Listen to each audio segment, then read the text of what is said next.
there was a Indian chief in Washington, what is now Washington State, and his name was Chief Seattle, and Seattle, Washington is I named remember. because of him.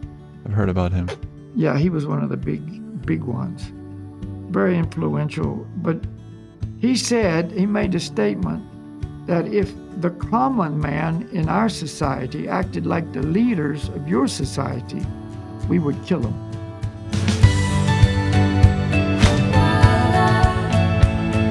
Hey there and welcome to the Breaking Trail podcast. My name is Ruben and this is a quote from the Bhagavad-gita that whatever action is performed by a great man, common men follow in his footsteps, and whatever standards he sets by exemplary acts, all the world pursues. So today we'll speak a bit about how to be an inspiration, how to help others, how to actually, wherever I'm at in my life, contribute to the well-being of others and the world.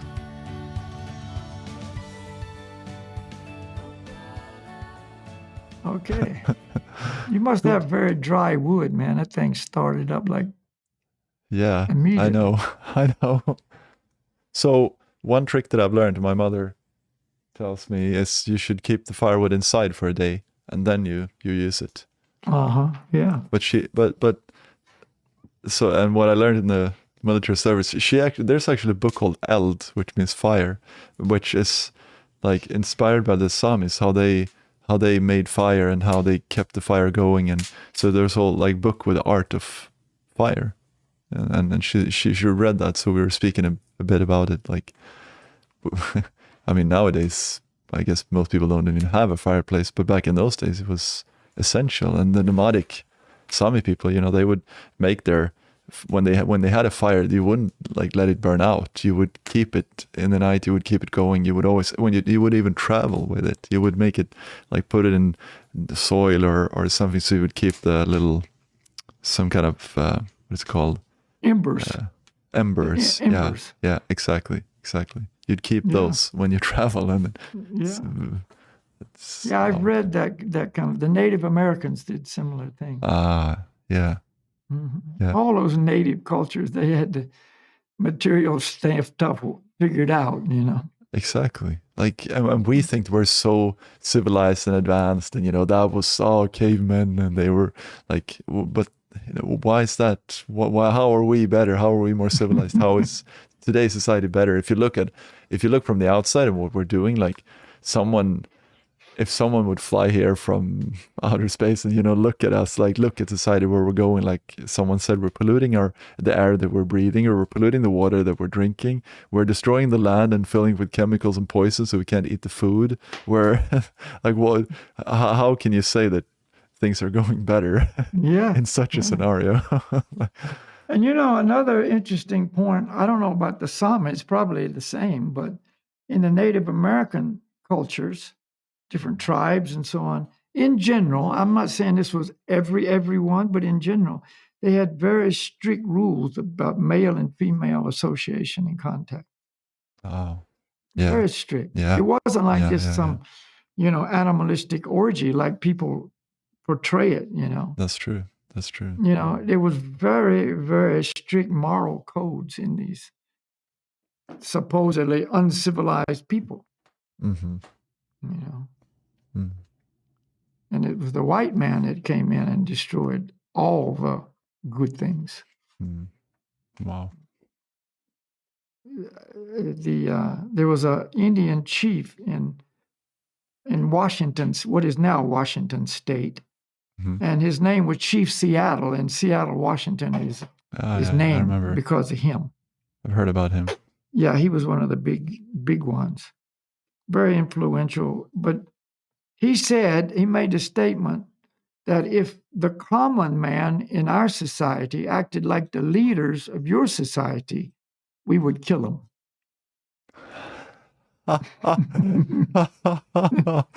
Wow. Yeah, that's what he said. He couldn't believe the conduct of the leaders of the so-called, elite white people. Yeah. No morals, no honesty, as the natives would say, they spoke with a forked tongue. They say one thing and do another, and so on and so on. Yeah. So is this our next podcast? I think it is. It just started with that. Yeah, we got about 18 minutes. Yeah, no problem.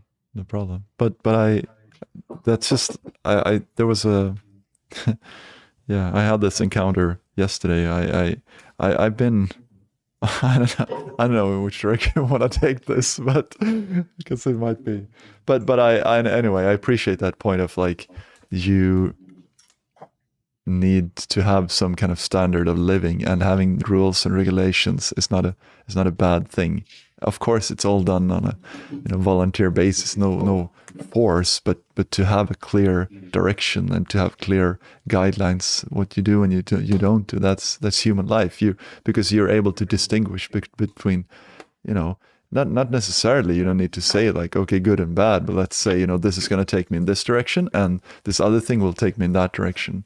There was a friend of mine who was just, I did the same, I guess, but not that intensive. Like I was always looking at people really intensive in the eye, like girls too, but I was more and more, as I started meditating, I started reflecting on how that perhaps affected that person. And I realized, that's not, I don't want them to be focusing on me or like get distracted by my energy or anything. I want to help them spiritually. And so if I'm living my life trying to share something with them and trying to help them, then perhaps, it's the best to have a little, anyways, yeah, that just came to my mind.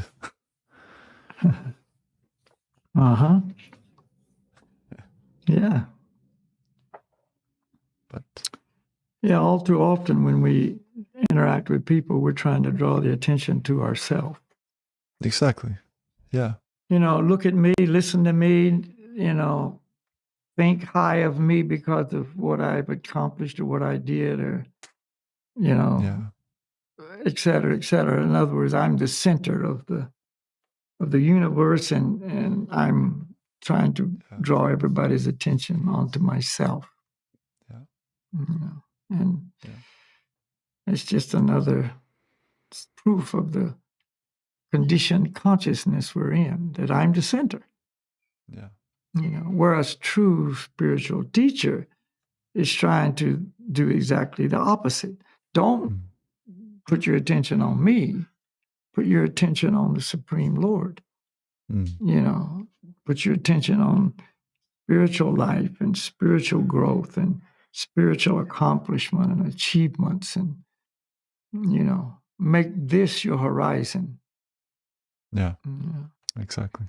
And there's so many, we can call them, extreme athletes or endurance athletes or whatever, that are doing what they're doing, and they're actually verbally saying the message: get out there and do it yourself. Find your own way. Find your own goals. Set your own goals, and you have no idea what you can really accomplish if you try.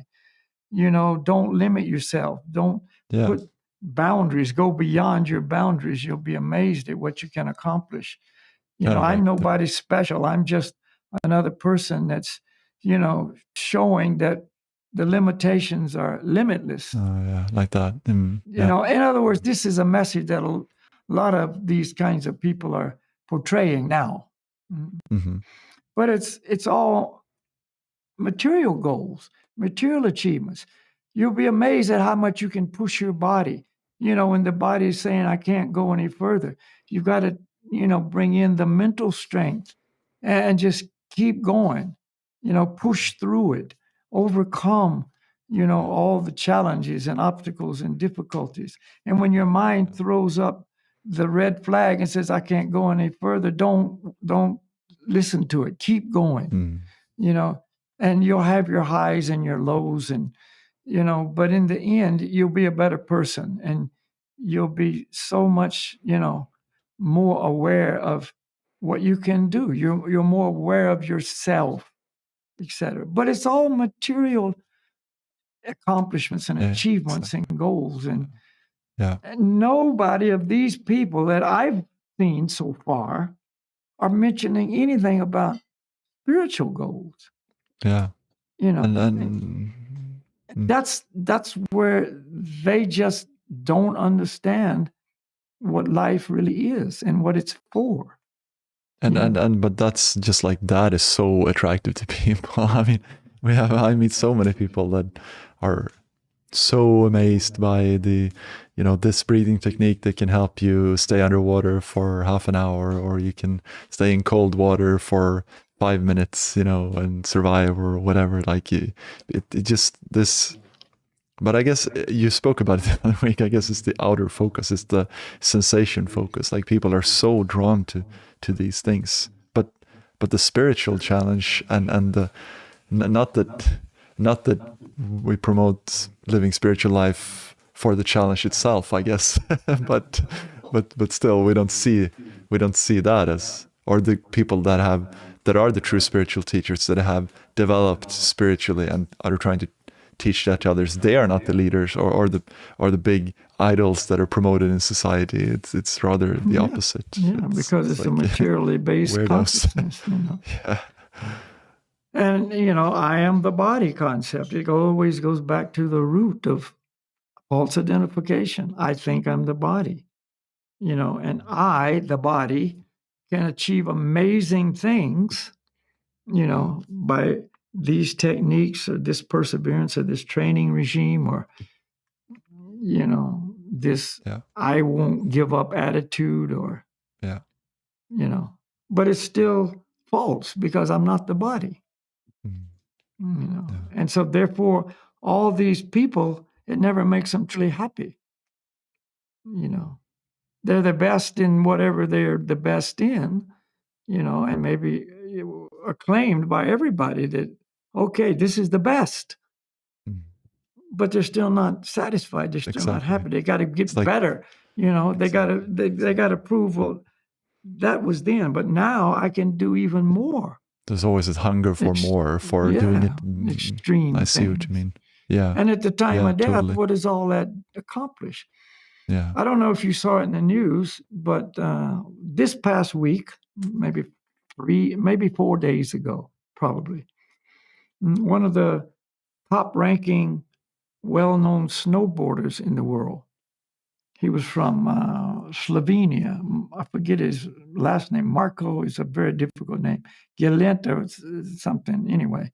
Okay. But he was competitive, back in the day, 38 now, but in the day he was, competitive in different disciplines and, was on the podiums and so on. And then at some point he just kind of walked away from the competition side of the sport and just started making films and doing a lot of backcountry, extreme snowboarding type things, and having the time of his life, and seemingly a successful marriage with 2 kids and so on. But anyway, just 4 days ago, he was in Austria at one of the resorts there, really, Solden. And he was with a film crew, and they were going to, do some shooting. And he was going to do this very steep run. It was in a closed area of the resort. And anyway, just at the top, as he was going to descend this steep area, he fell and hit his head on a rock under the snow and killed him on the spot. Oh. I mean, he wasn't wearing a helmet, number one, which is, a lot of these guys, if you see these guys in their different videos, most of these kind of guys don't wear helmets. Yeah. I guess it's cool not to wear helmets. Yeah. Helmets are a sign of weakness, maybe. I don't know. I've never understood that philosophy. But anyway, the point is he wasn't. And so he went from stardom and movies and this and that to dead, in a matter of moments. I mean, they tried to revive him on the slope and a medical team came, but it was he couldn't. Wow. So all of this accomplishment, and he was sponsored by Burton Snowboards and GoPro and whatever, but it's over. So in the end game, what did it all amount to? You know, like what was Yeah. the real value here? Yeah, he had a lot of exciting, exhilarating moments, hooping and hollering, you know, descending extreme stuff and deep powder or whatever. But, you know, that's not the point of life. Yeah, because I guess some people could say and would say like, you know, I'd rather live one day as a tiger than 1,000 as a sheep. So let's just go at it and let's live fully and do it. Well, And yeah, then that's the materialistic philosophy, you know. But, you know, the real philosophy of life is that's not the way to live the human form of life. Yeah, you can do those things. We're not saying sit on the couch all day. You know, get out and get in nature. And if snowboarding's your thing, do it. But know who you are and know what the purpose of life is, and also spend, you know, your thinking and your feeling and your willing and your activities in pursuing knowledge of the Supreme and engrossed in meditation and trying to please the Supreme Lord with your life and gaining knowledge about how to do that. And so, I mean, that's a worthy life, you know, that's worth something. and that's something you don't have to. You can keep doing your snowboard and you can implement that and you can gradually more and more. I mean, you can snowboard, and that can be, I guess, somehow spiritual. Not in itself like being out the mountains, but if, for example, maybe you earn money and you donate that money in some spiritual cause, or I guess. Or you're an influencer. I mean, all these guys are influencers. Well, that's true. Big influencers. That's true. That's true. Yeah. And so if they've got some spiritual basis from which they operate, they can send that message out to the people who admire them and want to be like them. I mean, there's a strong message, you know, that they can deliver because they deliver a strong message anyway. Yeah. You know, I mean, an influencer is an influencer. And the things they do, they are impressive. Like the things that these athletes do, I mean, they're have such perseverance and such endurance and just like go through everything to get there well done. So if they could take that a step further, then I guess that's your point. Yeah, use that same drive, motivation, determination, you know, just unbelievable endeavor to achieve God realization. And yeah, then they'd be successful very quickly. And teach others to do the same. And then that's amazing. Yeah, the influencers, you know. So, you know, the message can be delivered. What your life represents is the message you deliver. Isn't that true? That's true. Yeah. I mean, where you're at delivers a strong message. You don't have to say anything, really. You don't have to say, do this. What you represent by your very life and being is the message. It speaks for itself. It speaks very loudly. When they say a picture is worth 1,000 words, or, you know, you could say that an action is worth 1,000 words or whatever. You know, so, you know, and then it's the time of death. They've at least developed a consciousness in the right direction. How far it developed, how far they went, well, that's an individual thing. But that will go with them into their next life. You know, and so, yeah. But there's a point that I just thought would bring up. I mean, it seems like there's some kind of red thread, like you say in Swedish. I how do you say that in English? Like there's a common denominator here that is somehow to the extent of who do I listen to, and who can be a teacher, who is a self-realized person that I can learn from. And then question always arises, like, is there such a thing? I even got this question yesterday at a meditation class. We were speaking about it, like, is there such a thing as perfection?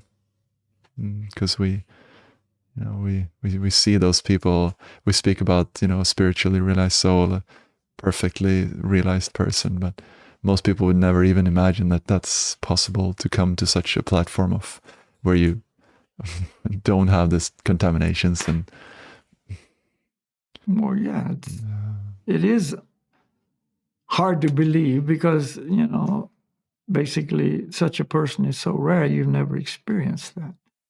You have no experience of that. exactly. And most people think that perfection is a material perfection. And so even if they're around a perfect, spiritually realized person, they will look at what they consider to be material flaws.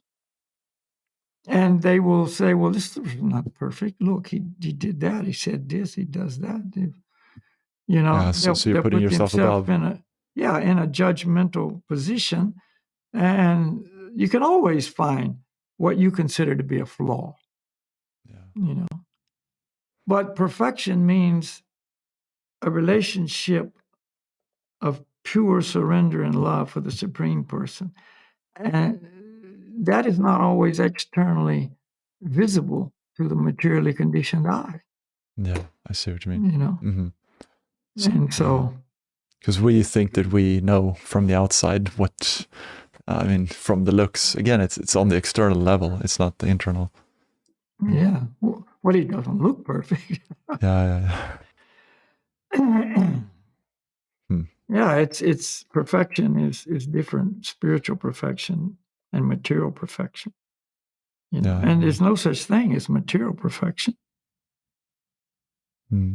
That's true. Yeah, I see. So it's true, their realization in one way. There's no such thing as perfection materially. Yeah. So, the greatest of the great, this guy's a perfected snowboarder, let's say. He made a mistake. Yeah. He hit, I don't know what caused him to fall, but anyway, he made a mistake, obviously, for whatever reason, and it cost him his life. So you say, well, he wasn't perfect. Yeah. You can find imperfection because there's no perfection, materially speaking, because it's designed like that. Yeah. The world is designed like that. It's perfect. It's perfectly Perfect, imperfect. and it's perfect and it's imperfection. Yeah. I've heard. Yeah, it's perfectly imperfect. Wow. It's perfect in its design, but it's designed to be imperfect for the eternal well-being of the spirit soul. That's how it is. So we don't get stuck here and just think that this is home, and we don't develop, and we just everything's and quit nice. trying to make that which is designed imperfectly. Don't spend your life trying to make it perfect, because you can't. That's what we all try to do. Make it perfect for me. The perfect house, the perfect this, the perfect car, the perfect relationship, the perfect physical body, and the perfect whatever. Because it doesn't exist. And we spend our whole life coming up short because it's not perfect yet. Just like we said in the last podcast, if it ain't broke, don't fix it. And we're always trying to fix it. Yeah. It's not broken, see? And everybody says, well, if I was God, I'd have done it different. I wouldn't have done it like this. I would have done it like this. But the next guy says, well, if I was God, I would have done it like this and not like this. Nobody would agree. Exactly. Yeah, I see what you mean. So Yeah. that's another thing that we have to come to terms with, really. What is perfection? It's our relationship with the Supreme. And it starts with perfect understanding I'm not the body. That's a huge step toward perfection, that I'm not the body. That's a perfect truth. a perfect realization. Yeah. You know, and maybe if I haven't even fully realized it, I perfectly accept it as true. Yeah, I see. So there's the difference between. Yeah. Yeah. A lot of these things, you can't perfectly realize it until you do, but you can accept it as perfectly true. Yeah. You know, Yeah. so that's faith. That's some necessary ingredient. See, faith. It's described. You know, that's necessary. And I guess some things we will for sure not be able to experience before we can determine, you know, what it's going to be. For example, death. It's not like we can experience it and then we make a decision how it's going to be.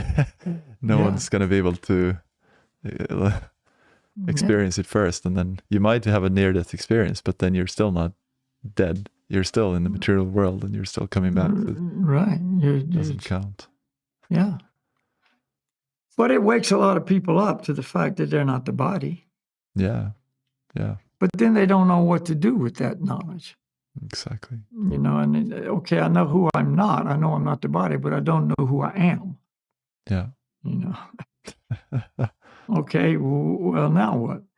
So that's why we need a spiritual, realized teacher who can fill in all the blanks, connect all the dots, make it all so clearly connected, you know, and just give us more and more information and take us further and further and encourage us, you know, like doesn't a good coach always encourage, you know, his athlete to, you know, come on, you can do it. You got it. You can, and teach the different ways to get better. Okay, stop doing that. That's an obstacle in your growth, but you know, do this. And I mean, we got coaches all over the place in everything.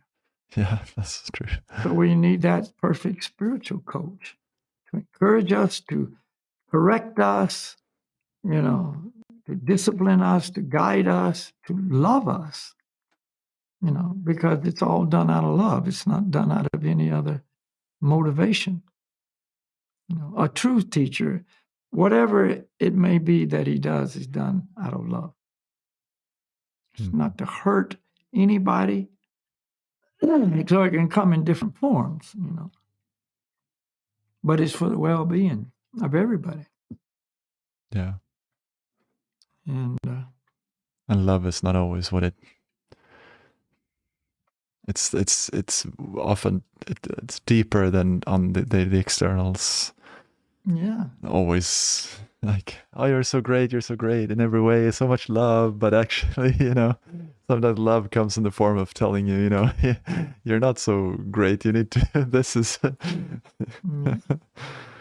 I mean, a something. mother that Some work really to do. loves the child often has to scold the child, correct the child, chastise the child, to protect the child, to educate the child, to move that child, you know, further toward their ability to do the right thing, understand life, and so on.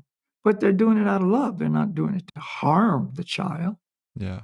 you know.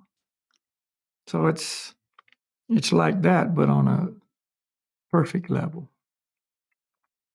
Mm. Yeah. So. And then we, yeah. Oh yeah, I'm just gonna end by saying like we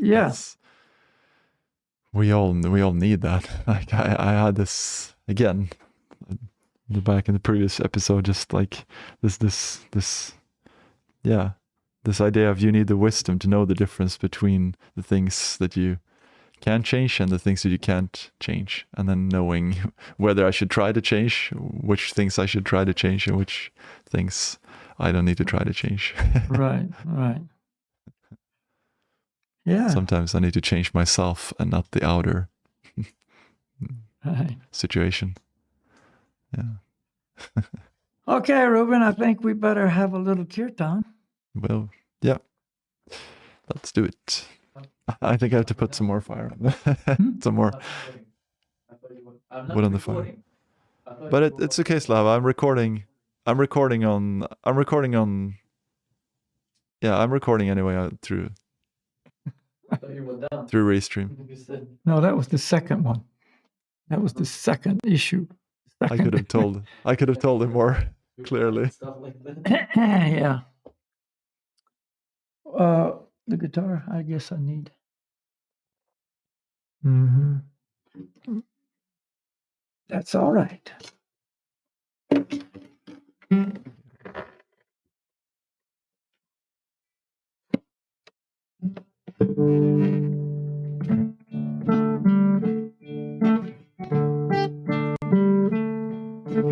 Oh, Rama.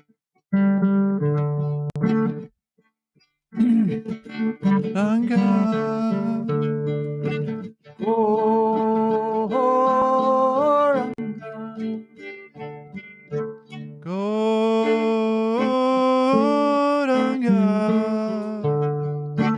Oh, Rama. Goranga, Oh,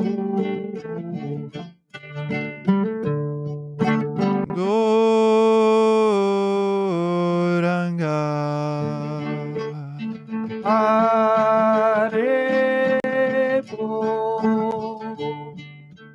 Haribo,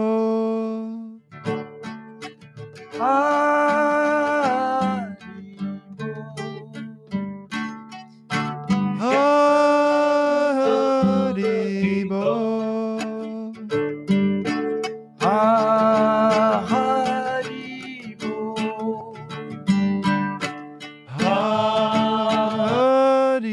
Haribo. Haribo, Haribo.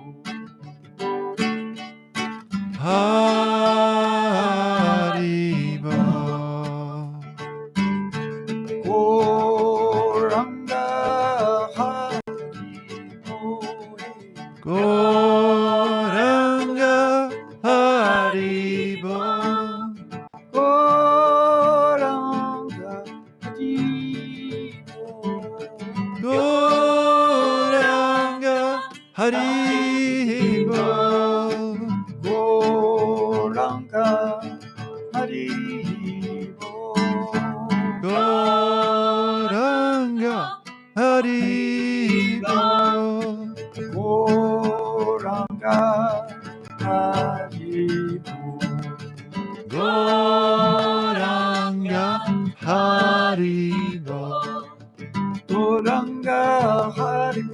Goranga Haribo. Goranga, Haribo, Goranga Haribo. Goranga Haribo. Goranga Haribo. Goranga Haribo. Goranga, Haribo, Goranga, Haribo, Goranga, Haribo, Goranga Haribo. Goranga Haribo. Goranga Haribo. Goranga Haribo. Goranga, Haribo,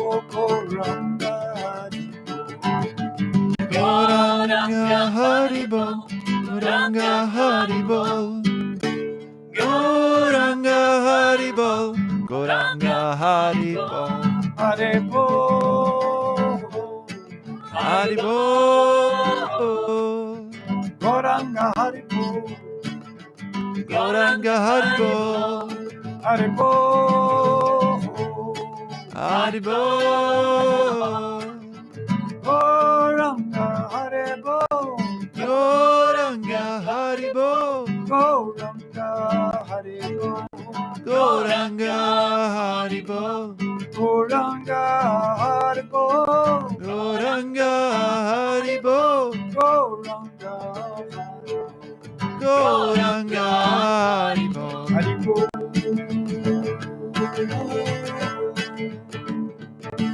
Haribo,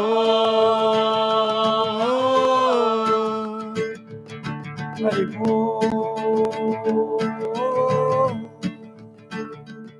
Haribo,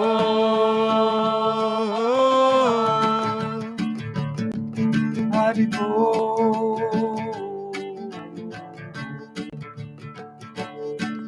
Ani Bo